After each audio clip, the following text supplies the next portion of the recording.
There is a tavern in the town, Little Brown Jug. She'll be coming round the mountain. Here I am in Ashford with a typical man of Kent. Or is he an Anglo-Nubian?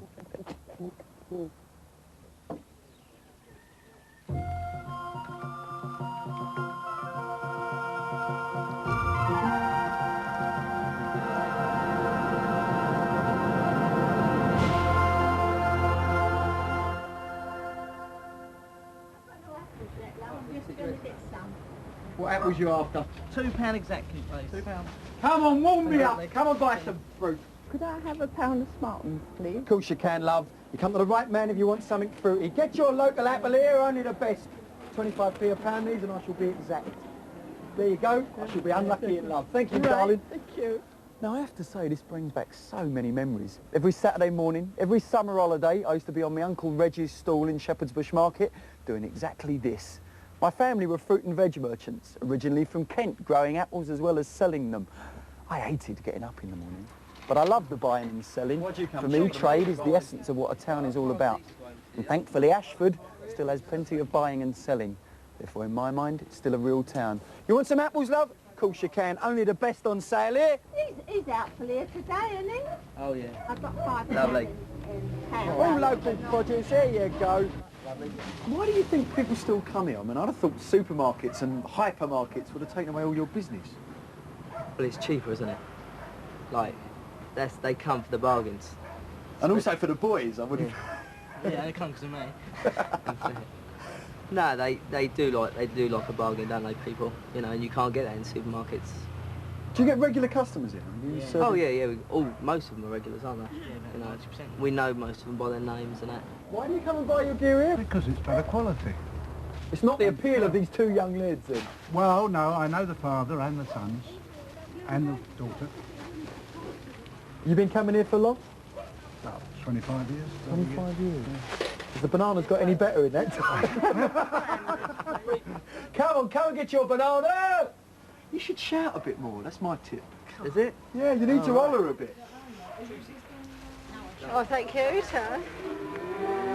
Where you buy your fruit in Ashford is just a Cox's lob from the market, which makes this a market town. The most important arena for buying and selling livestock in the south, Ashford is a reminder that this part of Kent is not only the garden, but one of the great all-round providers of England. And even if you're not actually dealing that day, the market provides a focus for the farming community, says auctioneer John Martin. There are always people there who are looking because it's an educational place. People are coming in to learn what the value of the stock they've got is so that perhaps they can consider selling or buying over following week. And I suppose it's easy to get kind of romantic about all these cute-eyed animals wandering in and about, but this is serious business, isn't it? Yes, it is. It's very serious because most farmers' production, certainly in the livestock field, is sold by auction. And they rely on us getting the correct price for their goods because it's their living. I understand that this market's going to move from here. I mean, that seems terribly sad for the town to me.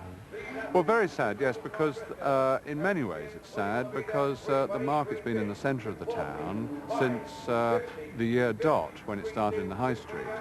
In the 1850s, it moved to this present site where we are, next to the railway, when the railway was the important means of transport.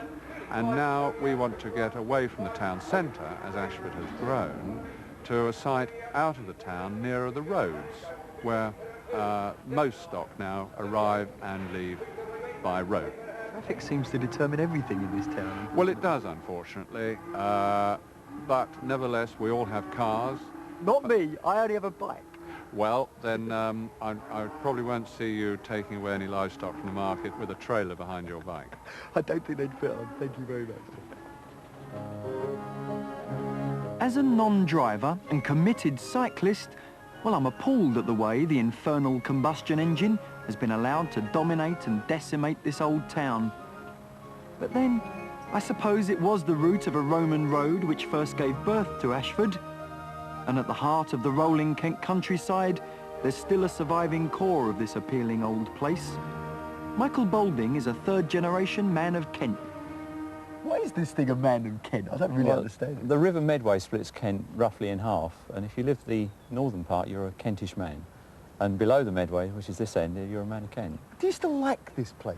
I've got a lot of feeling for Ashford, I always have done. The old town has got quite a lot of character to it. You know, the buildings in this part of the town especially is probably the prettiest part.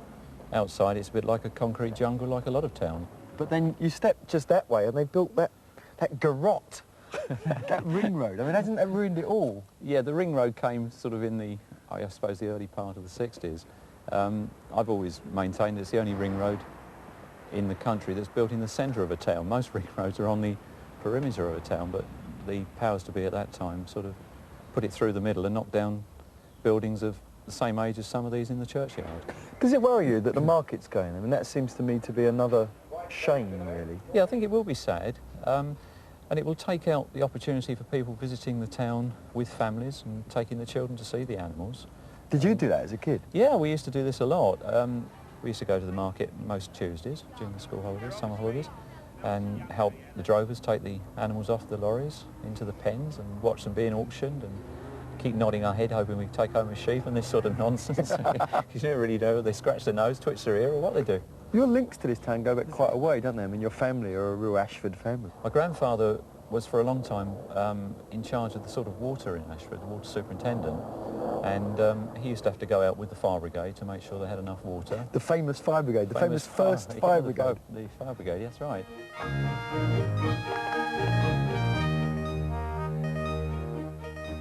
They were indeed the first. The oldest volunteer fire brigade in the country is the one from Ashford, Kent. And still today there's a pronounced local pride taken in their firefighters. Go out on a shout with the boys from the brigade though, and you soon see that the biggest disaster in Ashford's history was not a blaze, but a beltway. This circuitous road to nowhere makes motorised life in Ashford very convenient, providing that is, all you really want to do is drive round and round in ever-depressing circles.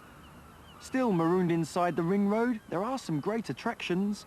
Where Florida has Disney World, Ashford has one of the more idiosyncratic institutions based in Ashford. Dog World is a kind of canine chronicle, a weekly bible of all things doggy, and the office is packed with pooches.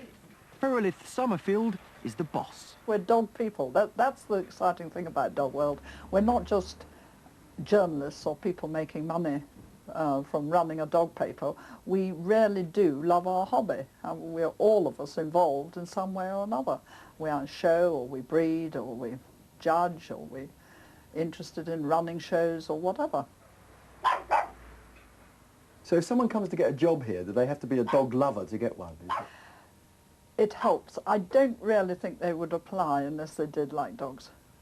So, I mean, do you interview the dogs as well as the applicants? No, I can't say we do that. We're a little bit more professional than that.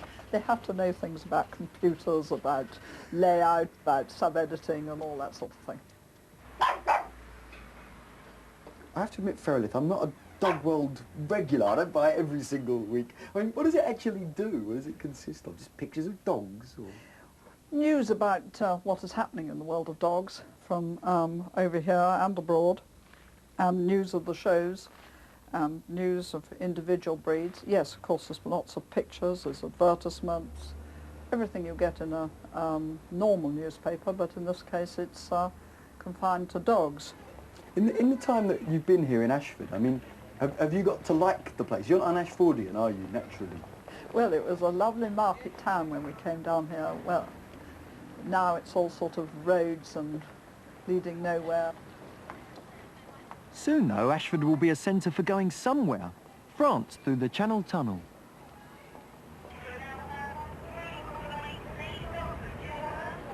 Ever since Ashford stopped being a humble local market town, they've been told that the boom is just around the corner. Up until now, though, all of those dawns have proved to be false. Now all hopes are pinned on Ashford International, the giant new station that's going to open here in 1995 to be the gateway to Europe through the Channel Tunnel. The locals are definitely hoping, but up until now, very few can hear that boomer coming. There's no doubt, though, that the new £80 million superstation will stand out in this essentially modest town, This bold plan was part of the Thatcher era. Its most famous resident has links with the Thatchers. He's Bill Deeds. Ashford really has represented Never Never Land. All sorts of great ideas. The advertising round here is tremendous. Ashford was going to be a boom city. We were going to be the centre of southeast area expansion. At the moment, I believe, our level is such that the Europeans are actually subsidising us as a sort of distressed area. Well, that's nobody's fault. That's not the council's fault. That's partly due to the recession. But we've certainly had our dreams. And looking round Ashford now, you ask yourself which particular dream has been fulfilled. Bill Deeds, one-time MP for the area, knows all about Ashford's aspirations. Now, as former editor of The Telegraph, he's also the local lord. If you go around England, you will find most places have changed. What's accelerated change here was a decision taken back in the 1950s, I think, to bring London Overspill, then London County Council Overspill, from London to here. This accelerated the growth of the town, stimulated it rather artificially. And what we got was sufficient industry, a lot of new houses, big housing estates, but very few amenities. The theatre we used to have, of course, is gone. That's been swept away. The Corn Exchange, which I remember in a corner of Ashford, that's been swept away. The market has shrunk. It's nothing like the size that it was, the farming side of the market. And, of course, what characterises the inner part of the town is the Beltway, which, as far as I can see, has imprisoned the small remaining number of traders inside the Beltway, who are now very hard to approach without getting your car nicked by a traffic warden, and who I think must be slowly declining through sheer lack of custom. Despite its many man-made problems, though, Ashford still lies in some sumptuously lovely countryside, and its ties to the soil colour its character. In North School, which largely caters to kids from those sprawling overspill estates, there's a wonderful farm which provides a rare chance for town kids to immerse themselves in the ways of the land, get their hands good and gooey, and learn the many lessons that animals can teach.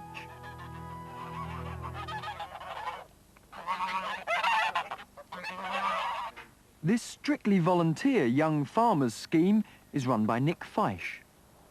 This is a club, so these kids don't have to be here. Don't have to be here. But we are. We never had a garden at my school. We certainly never had any animals. What do you think you're getting from this? The fun of working with them. Is it fun? Yeah. I mean, do you learn stuff as well? Yeah, we learn how to look after them, hold them, and what they eat and things. Well, I mean, but do you ever have to kill them or sell them or any Sell of those them, terrible but we things? don't kill them. No, we don't kill them, do we, Sarah? No, No. I thought we might get lunch. no, that's the thing we don't talk about. Right. When you do sell them, I mean, is that sad when you kind of see them go? Sometimes. It depends if you work with that animal and if you get attached to it or not. I can't personally imagine becoming too attached to a Vietnamese pot-bellied pig. Do you actually like the pig? In some ways, yes, but not the food. No, you don't like the food. How many mornings do you come in and do this? Every morning. Every morning? Yeah, well, in school days. Okay. Some of the animals, though, are slightly cuter than others, and some of the kids more proprietorial. What's this animal called? Wallace. Wallace? Yeah. And what is it? Calf, a Dexter. A Dexter? Is that the breed? That's the smallest British pig we've got. Is it? Yeah. And how old's this one? 6 months. And the people that bought it around, they named it Wallace because of the, it's born on the anniversary of the Dam Busters raid. Oh, Barnes Wallace? Yeah. How brilliant. So who looks after you? I mean, can anyone in the club? Yeah, anyone could look after We it. are the main owners, but we let people help us. Ah, I'm very taken by Wallace. Do you notice a change in a kid? I mean, when a kid first joins the farming club, kind of, do they change over the period? Tremendous change in the sense that very rarely do we shout at kids here. Not hopefully we don't shout at many of them. It disciplines itself in the sense that it's almost as though the animals regulate what goes on. Not me. My influence is... So are you suggesting that we have pigs in every school then? If you want my honest answer, yes. we've got a country full of cats and dogs and rabbits and things like that that aren't looked after necessarily all that well in some cases. And I think for youngsters to have the opportunity to be close to animals and to learn to look after them properly, to learn to know what they need, food, water, grooming, all the rest of it. Hopefully later in life, they're not going to be farmers, but they may have contact with animals and they'll have their own kids. And I suppose you learn about behaviour and people as well, don't you? That's right. The behaviour of the people is also the pet subject of a fellow cyclist. PC Michael Shambling pedals the beat of the largest of the local estates. In an estate like Stanhope, it's all contained within its own ring road, and it's probably the most built-up part of Ashford, but it's not really any different when you look at the types of people that live here. Do you enjoy it? I mean, do you like the freedom of getting out there on a bike? Yes, absolutely. I enjoy cycling. I have my own cycle at home. Have you ever had to chase a thief or something on a bike? No, not to date, but who knows?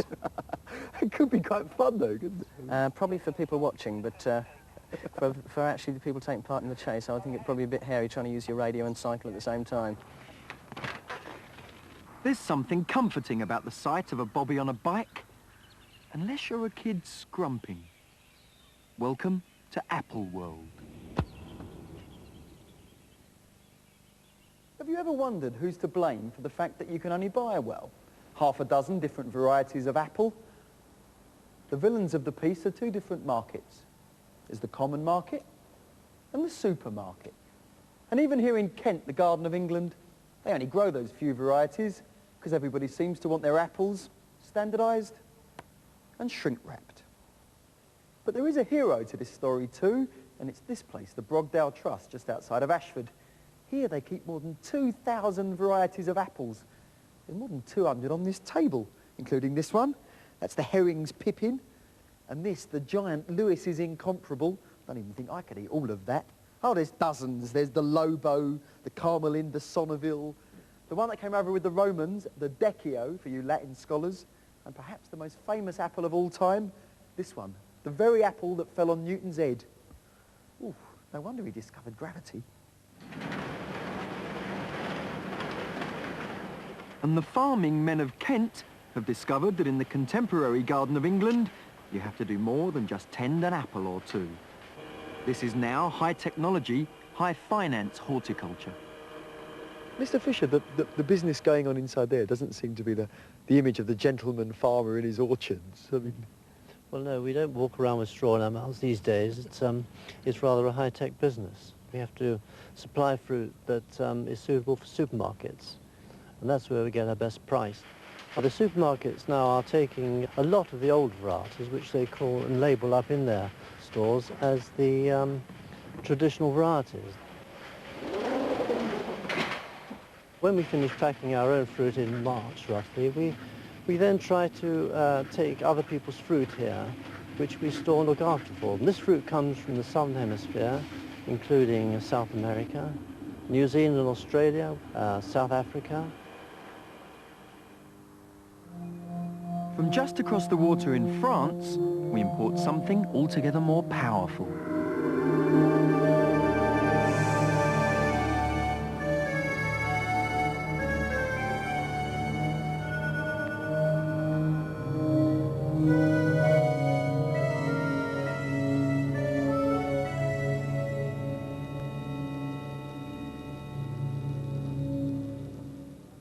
Science lesson and economics lesson. The science here is that we're converting French electricity, which is slightly different to ours, into British electricity. Very clever science. Economics lesson. When this place was built, the idea was that we'd be able to buy cheap, off-peak rate French electricity, and they would buy ours. But it doesn't quite work like that. Hello, Gillian, sir. How much of ours do they get, and how much of theirs do we get? We get a lot of theirs at the moment, and they get some of ours now and again. Now and again, that doesn't seem like very fair trade to me. Well, it depends on the commercial side now. Since we've been privatised, commercially, you have to go for the cheapest price. At the moment, French are selling it cheaper. How much electricity are we talking about here? The place transmits 2,000 megawatts. That's an awful lot of power if you know about megawatts. I don't. What does that mean? Try and give me some illustration. That's about 40 towns the size of Ashford. 40 Ashfords? 40 Ashfords, yes. Do they all know they're getting French electricity? I mean, can they smell the garlic? I think if they tasted garlic in their food recently, then there's a good chance.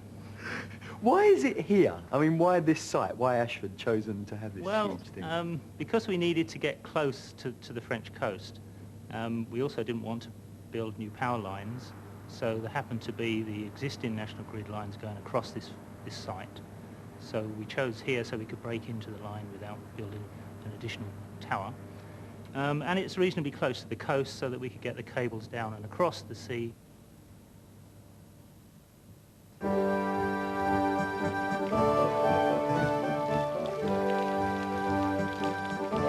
For those yearning for the Kent of yore, there's always Eastwell Manor, a chance to spend a few quid on a few ravishing hours indulging in former glory.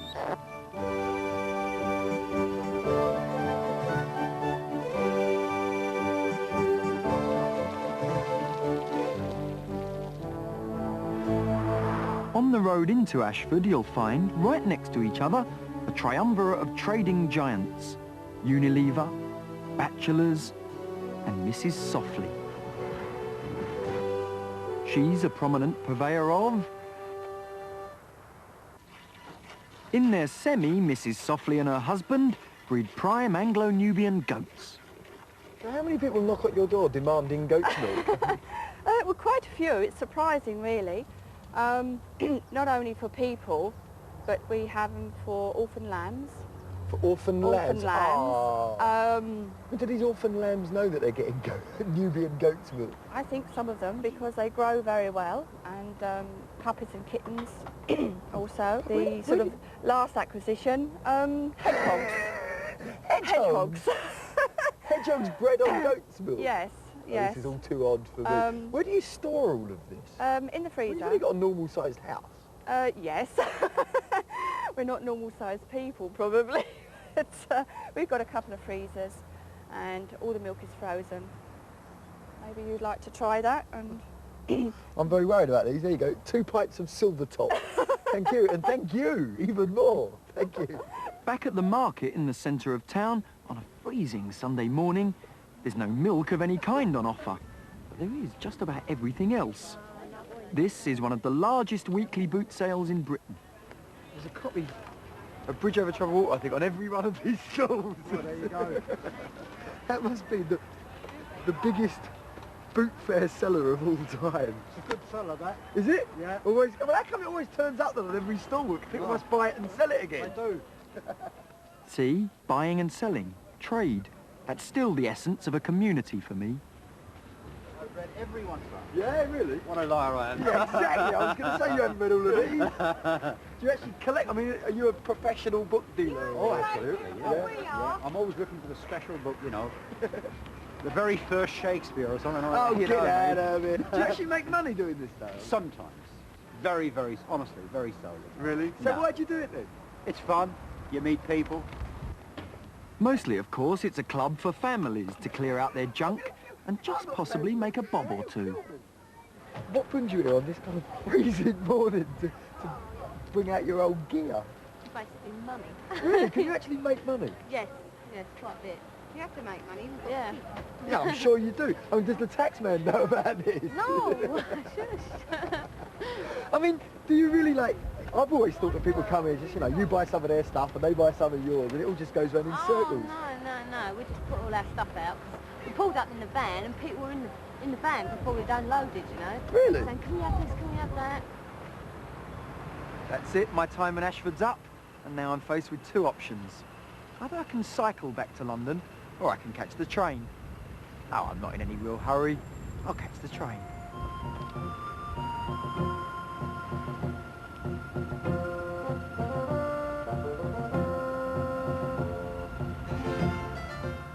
Next tonight, Michael Aspel opens the Big Red Book to surprise someone with the words, "This is your life." That's in just a moment.